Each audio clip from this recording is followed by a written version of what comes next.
Welcome to Weekends with Whitney. Today I'm taking you to the Skidder Camp. If you've never heard of it, you're not alone. It's the place 100 years ago in Assumption Parish where workers spent decades cutting, falling, and hauling cypress trees. It was a rough life. I mean, it was a living, but you were out in the middle of nowhere and they had to work hard. We'll show you what's left of it a century later and its significance in Louisiana and America's history. See, and these are my two uncles, F.C. Felterman and Ernest Felterman. Then Dr. Nick on the old Legion of Decency and where we are today. I think texting and Facebook indecency, things that are not very nice to people, it's a coward's way of acting. But first, cypress lumbering was Louisiana's first major manufacturing industry. Patterson, Louisiana, home to the world's largest cypress sawmill.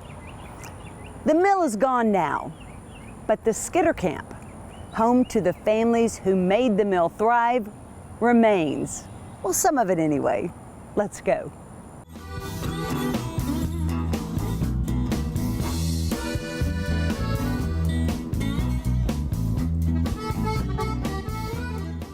With two-man saws or axes, swampers standing in P-rows cut down enormous cypress trees, some thousands of years old.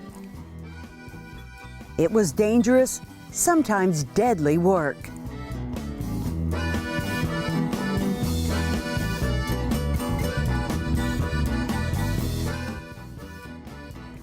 If the trees didn't kill them, alligators, poisonous snakes, or disease-carrying mosquitoes could.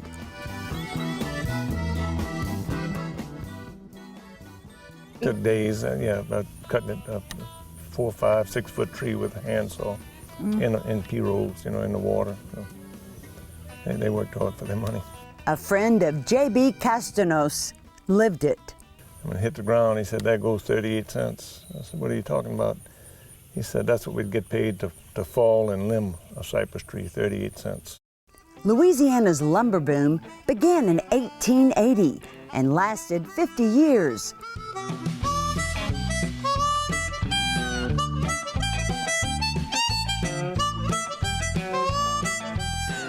Boats like JB's made working in the swamp possible. His 1912 engine has the same unmistakable sound.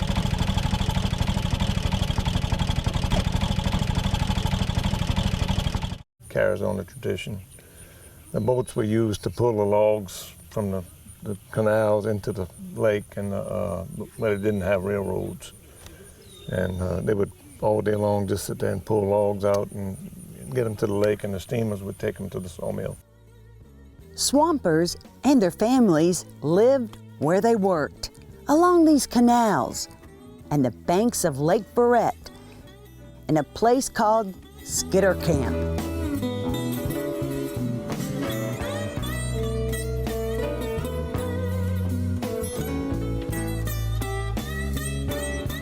Lanalaus Downing's mom grew up there. My mother was a great storyteller, and her favorite stories were about her growing up years in the Skidder Camp across Lake Barrett. She went to school in a boat. They went shopping in a boat. To go to church, they got in a boat across Lake Barrett, kept their car on the other side at Attakapaw Landing. Both Lena's grandfathers lived and worked at Skidder Camp. My grandfather Felterman was the head of the shop. He built pirogues, he did woodwork. My grandfather Laws, my dad's father, was one who ran the crews of men. He would have 40 men out cutting the trees down. And they said he was the very best timber scaler in the country. He could look at a stand of living cypress trees and he could say down to almost the foot how many feet of cypress boards would come out of that stand of living trees. And he was very good. He was tough. We were all kind of scared of him. I bet the 40 men were too. Yeah, I think they were. Her mom had so many colorful, notable stories. Nearly 100 years old, Lana feared her mom's stories might one day die with her. I started tape recording her because I wanted to preserve the stories. Soon after, Lana joined a writing class and turned those stories into a book, Heaven and High Water.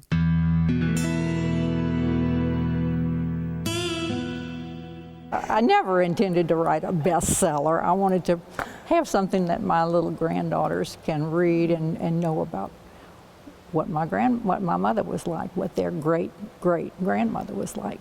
For thousands of others, like Dan Boudreau, her book put together missing pieces of Louisiana history.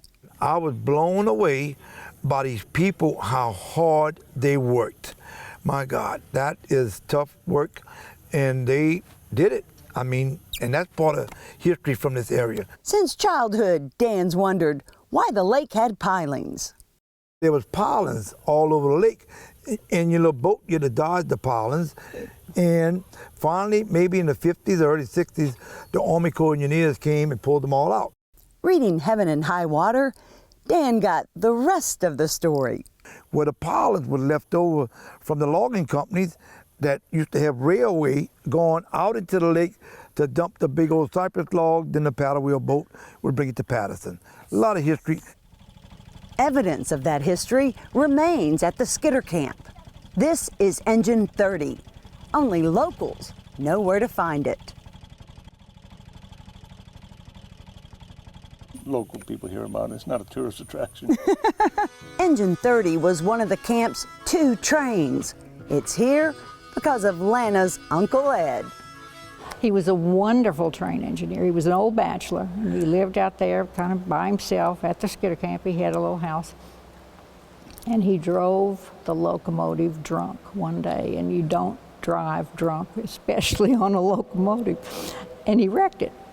And it's still where it was wrecked. He was fired that day, but the next day, there was one more locomotive out there, and no one else knew how to run it. So they ran Uncle Ed off, and then they had to go back to town and hire him back because he was the only one who knew how to run the train engine. When I used to take my kids and their friends from Baton Rouge or wherever they were from to the camp, I always wanted to bring them to see the locomotive. I know a lot more about it now. it sits here undisturbed, harmed only by Mother Nature.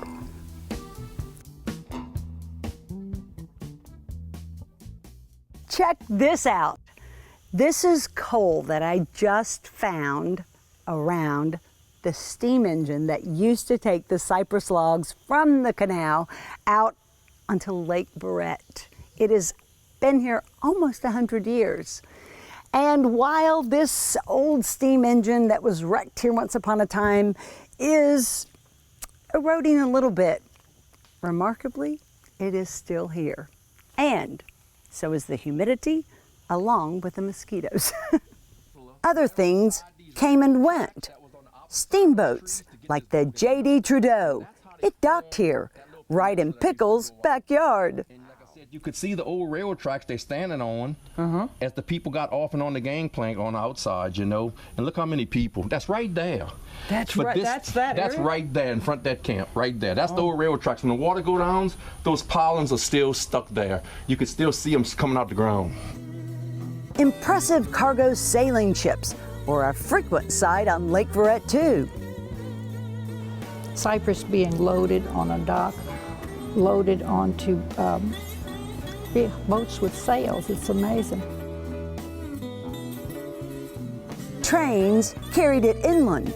By the early 1900s, Patterson's F.B. Williams Cypress Mill was the largest in the U.S. Its wood, the most prized and in demand. Houses were built of Louisiana cypress all over the country, especially in up in the Northeast. A lot of lumber went up there. By 1910, Louisiana led the country in timber production, They mastered their methods. Skidders and trains went deeper into the woods to speed production. New canals were dredged to get logs out faster. The timber made into cribs for towboat maximum efficiency. And once in Lake Verret, dog chains connected the cypress to make floating rafts. But every day, a few would sink. Didn't have the equipment to salvage them and didn't worry about salvaging them because they had so many. But a steamboat might pull 400 or 500 logs to the mill. So if they lose 3 or 4 or 10, it wouldn't make any difference. And trip after trip, they lost them. And the sinkers were actually the better logs because they were very dense. And that's why they sunk. Sinker cypress is the creme de la creme. It's rare. Dan recently salvaged this one from the canal. Its 200 rings tell us it's 200 years old. JB's found some older than that. Found a sinker log that was 35 inches in diameter, and it had over 450 rings. So it took 450 years to get to 35 inches. So we won't see any more trees like that. In the early days of our country, and even into this century, the last century, I think that we've had the idea that everything is unlimited in America, and that's not true. It's not unlimited. And there was no policing of it. They just clear cut it and it was gone. But they didn't stop until they had cut down every single tree. There are none left, which is so sad, because it takes 600 years to grow a big cypress. A long time. Kind of wish I could see them, but it won't happen. Cypress trees still surround Lake Verret, but these are only about 100 years old. Because these grow on land and farther apart, the wood suffers. If a tree is growing out in the open, it grows fast, and it's not the same quality cypress. It's more like a pine tree. Slow growing, yeah. When a tree grows in the water and in a tight stand with other trees around it, there's very little branches. It grows very slow, and it makes a tight grain. And then as it gets old, it gets the rosin in it that makes it red, which is a natural preservative. The best way to find that cypress today is through a business specializing in reclaimed antique wood, or know someone deconstructing. I've torn down old houses and salvaged lumber houses that were condemned, and I built furniture out of them. That was one of my hobbies, building furniture. So the cypress is a treasured wood, and it's beautiful. The F.B. Williams Cypress Mill sawed its last log in 1934. The 1927 flood and the Great Depression were the final blows. They were running out of cypress trees, and then the flood just was the last nail in the coffin. Folks in the Skidder Camp moved out and on, but their history lives on here at the Cypress Sawmill Museum in Patterson. Lana's family had a lot to do with building it. Among the many things they donated is this treasure, a gigantic cypress log, 4,000 years old. Older than the pyramids. And old family stories live on in Lana's book. The only thing I regret is that my mother died before the book was in print, but she probably knows. Lake Verret may have lost its treasured cypress trees, but its other treasures are easy to find.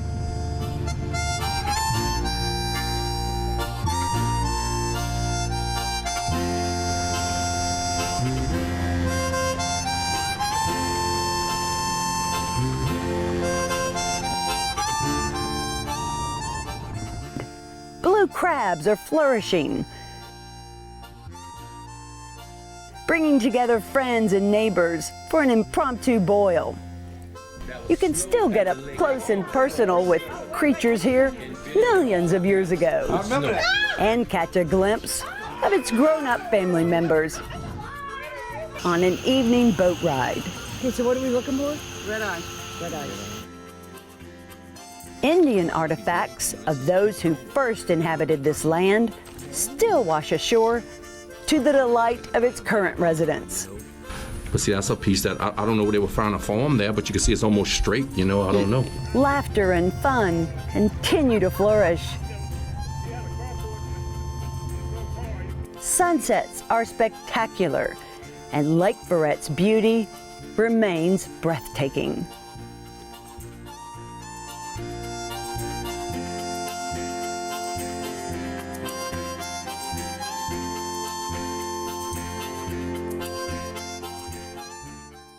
Assumption Parish, where we located right now, it doesn't touch the Mississippi River.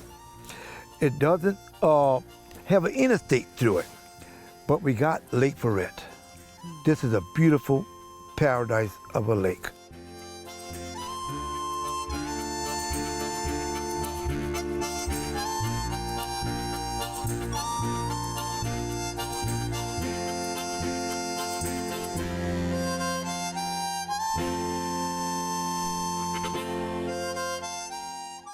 On your way to the coast this summer, or next time you're near Patterson, Louisiana, check out the Cypress Sawmill Museum. It is full of amazing, interesting things in Patterson. And if you'd like to read more about the Skidder Camp, you can find Lana's book, Heaven and High Water, on Amazon.com. And still ahead, Dr. Nick on common decency, why it's so uncommon, and what we can do about it, as Weekends with Whitney continues. No. No. No. Maybe. Yes. Low rates, no commissioned agents, lowest down payment, and we won't sell you expensive add-ons. Go Auto is my perfect match. Greg can really save me money. Greg really is the Go Auto guy. Give us a call and speak to one of our non-commissioned agents. Visit our website or stop by one of our convenience stores and start saving today. Each morning in Baton Rouge, we rise to meet opportunity. We carry the weight of responsibility proudly. We choose our paths. We move fast and we fly high. We light the way for others to follow. We make it happen. But what really matters is what happens when we land at home. Baton Rouge Metropolitan Airport. Fly easy. See that angry soccer mom over there? Giving the referee 2 earfuls? Well, I'm the human dislike button, and I see it too. Ship Rule Section 2, Part 1B. If a team does not display quality sportsmanship during the regular season, they may be barred from future sports opportunities. Gotta remember, even though they make convincing canaries, referees are people too. It's important to keep your cool and use sportsmanship in every situation. I'm the human dislike button, but one thing I do like is following the rules. To learn more about me, go to breck.org/HDB. Atlas Foundation Repair, fixing your foundation problems for more than 30 years while preserving and protecting your trees. Maggio, the only way to go. Maggio Buick GMC, your satisfaction's our specialty. We really deliver on Falls River, here in New Roads.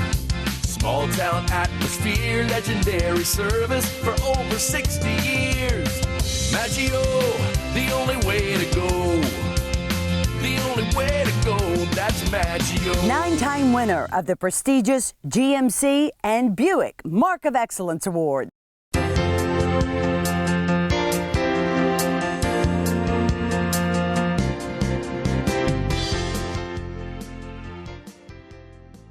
Common decency.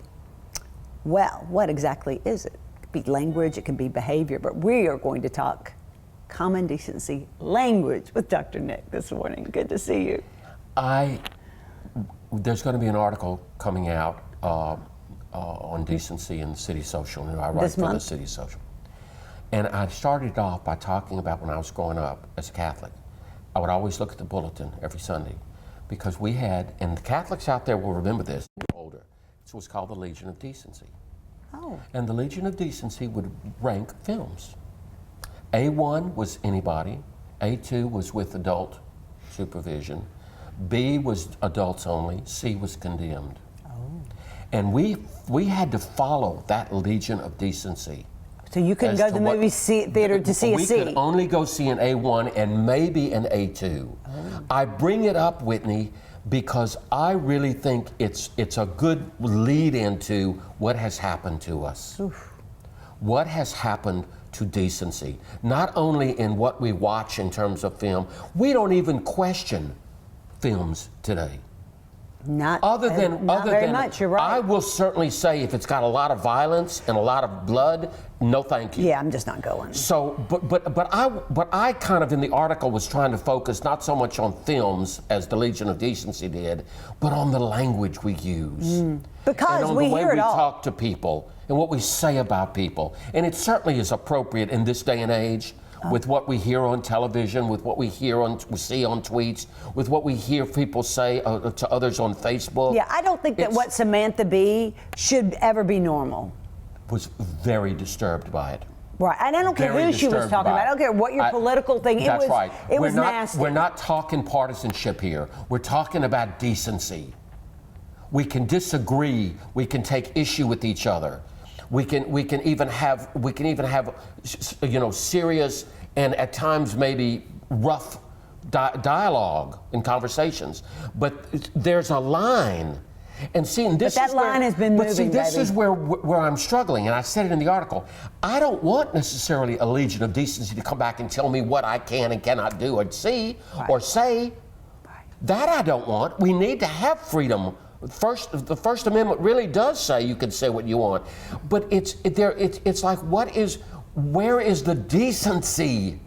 I see. It might be legal, but it might. But and what's acceptable, and what we'll say again, and I really am sincere about this, and when I do it, I try to catch it. I think texting and Facebook indecency, things like that, things that are not very nice to people, it's a coward's way of acting. It's cowardly. Speak to me, Whitney. Call me if something's going on. I don't want to text is too easily. It's too easy to escalate. You were so right. Facebook is too easy to escalate. It's like not on my page. Exactly. And I'm not perfect, but I've had, thank God, people say, I won't allow it. I keep it decent. Say your mind, but when we start getting in the gutter and talking about people or saying this group or that group or you're just this or you're a loser. You're a loser, or you're calling people names. It's not decent. No. I know you're right. But you mentioned the line. Do you want a line? I think there need to be some lines. I do. I don't know how that to me is where that common, you started off by saying common decency, so obviously you think there's something that we ought to share in common, that's not acceptable. Right. It's not only not appropriate, it's just not acceptable. It just shouldn't be the world we all have to live in. No, and I can remember saying when people would come over to my house when I had the big house, if you start talking like that, you're going to have to go or go outside. I don't want that energy in this room. Well, you're right. We can differ. Because with we the can words disagree. comes the energy. You know, I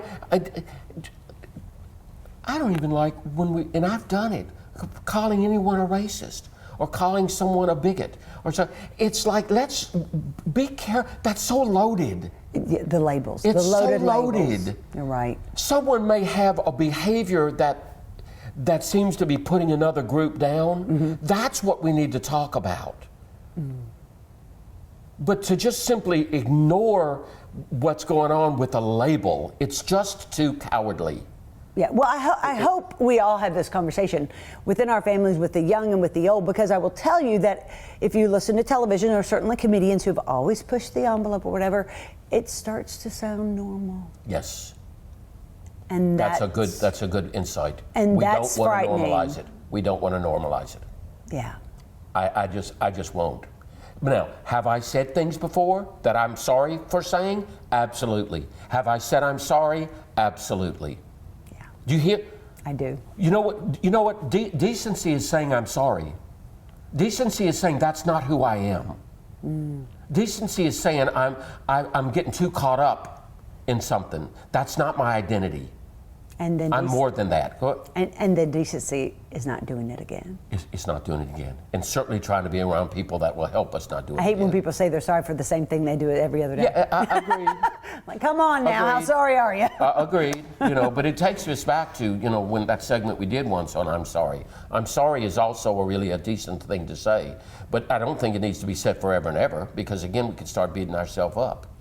And by the way, when we're indecent to people in the language we speak, what are we saying about ourselves? Not much. I mean, what are we saying about ourselves? Just again, common decency. Not to have a legion. Right. But a good reminder, Dr. Nick. I appreciate you. Thank you for bringing it to our attention. Thank you. Have a great day, everybody. More Weekends with Whitney after this. Be decent. Atlas Foundation Repair, fixing your foundation problems for more than 30 years while preserving and protecting your trees. See that dog lover? About to unleash the terror hound on these friendly, unsuspecting canines? Well, I'm the human dislike button, and I see it too. Easy there, Cujo. Taking part in a dog socialization program at a shelter or pet store can help nip this problem in the bud. And no matter how well socialized your pet is, cleaning up the little rays of sunshine they leave in their merry wake is your responsibility. To learn more about me, go to breck.org/HDB. Each morning in Baton Rouge, we rise to meet opportunity. We carry the weight of responsibility proudly. We choose our paths. We move fast and we fly high. We light the way for others to follow. We make it happen. But what really matters is what happens when we land at home. Baton Rouge Metropolitan Airport. Fly easy.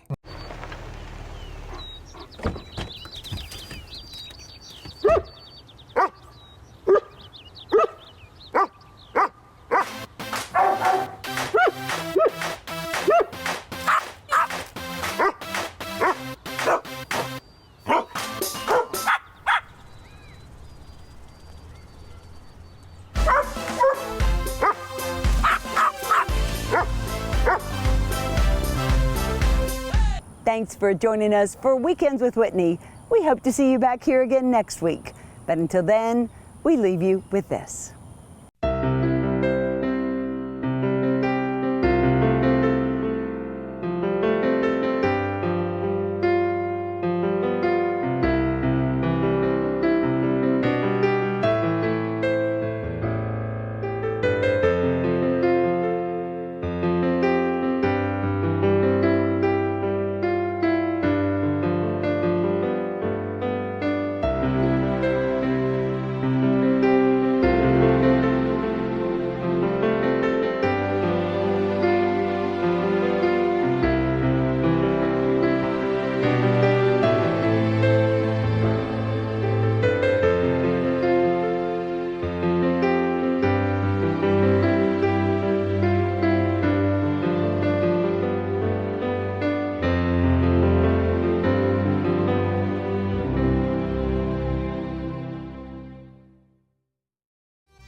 Okay, we made it to Lake Barrett. Look at my shirt.